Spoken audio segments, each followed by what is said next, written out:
reason our economy is in tough shape is not because of the underlying disease of the recession, but because of the cure to that disease, Obama's spending policies. The cure is what's making it worse, not the disease. Let me explain that. There are two kinds of ways you can end up with an economy as messed up as ours is. One is the recession. It happens every 5, 7, 10 years. There's a boom, there's a bust, there's a crash, there's a recovery, and that's called the business cycle, and it just goes on and on and on. But then there's something more insidious, more dangerous, and harder to cure. It's called the debt implosion cycle. That's what economists call it. And it happens over roughly a 40 or 50 year period. Happened in 1840s, happened in the 1890s to about 1910, happened in the 1930s, didn't stop till World War II, and it's happening now. And what happens is that after a recovery, after an economic recovery, people start borrowing money. And the debt piles up and piles up and piles up and piles up and piles up until it scares everybody half to death. And they're all afraid that this house is going to come tumbling down. And all of a sudden the economy freezes. Nobody lends money, nobody borrows money, nobody invests, nobody spends because they're terrified by the level of indebtedness. That is what we're in right now. We weren't when he took office. When he took office, the national debt was really about 9 trillion. He says 10, but it was 9. And that was okay, you could handle that. When he left office,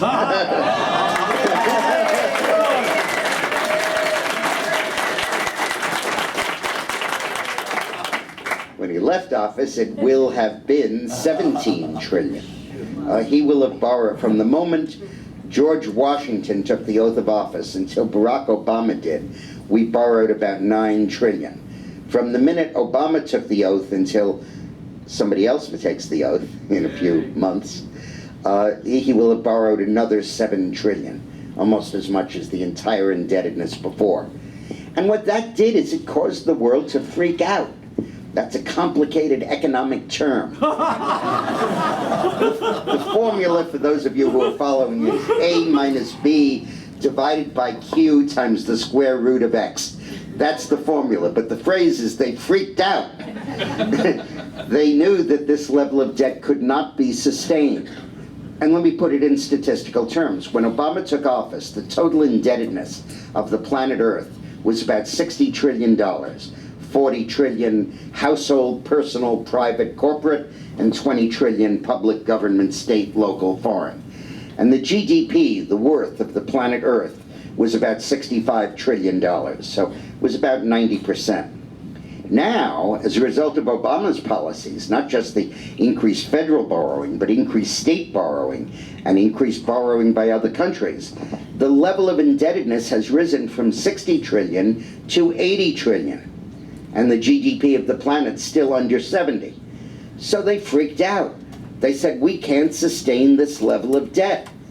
And you're seeing the overt signs of this, the tip of the iceberg in Greece and Italy and Spain, countries that can't borrow money because there's not enough money to go around and everybody's freaking out that they're going to lend money and nobody will repay it. That's the tip of the iceberg. But the real iceberg is underneath the water. It's the economic panic that has gripped the United States and the rest of the world. Lenders aren't lending, borrowers aren't borrowing, investors aren't investing, and households aren't spending. But Obama still keeps borrowing. He still keeps putting more money out there. Now the money's not doing any good because everybody's too scared to spend it.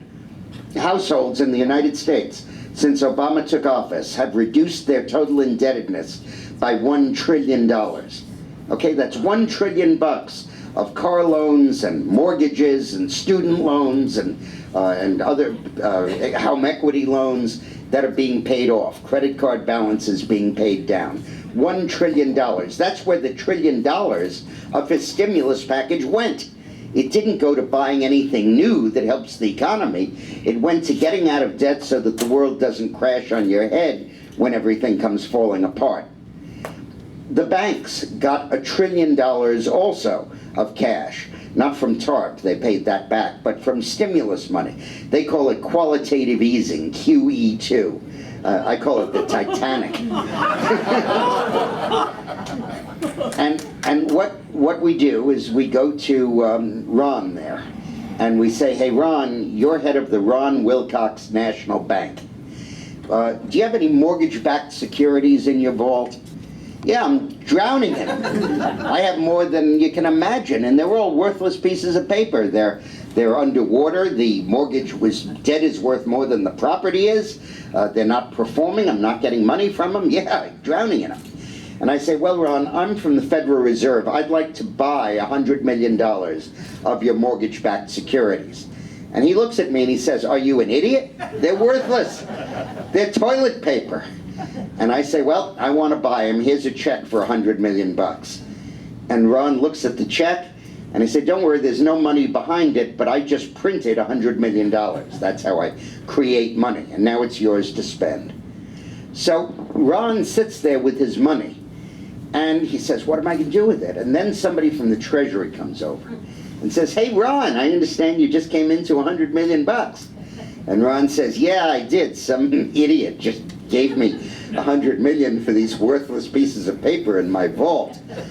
And I say, well, what are you going to do with them? He says, oh, I have plans. Those people over there want to build a new shopping center, and this guy wants to expand his factory, and these people want a new real estate development, and we need more car loans in this area. I've got it all set.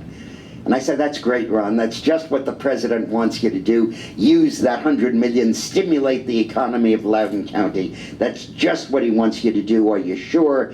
Everybody will pay back every dime with full interest on time. The reason I ask you that, Ron, is that if they don't, the Dodd-Frank bill says that I have to fire you, close your bank, replace your board of directors, and wipe out your shareholder equity, which is your pension. But feel free to make all of these loans. Don't worry about it. I've closed down 20% of the small banks in the United States in the last 3 years, but don't worry about it. Make all these loans, let 100 flowers bloom. So Ron says, well, I know all these people and I have faith, but you know, it's a bad economy. Maybe I'm not going to do it. What can I do with my $100 million? And I say, what? No, you could lose it. And then he's stuck. Where? Treasury. So I say, I'm from Treasury, remember?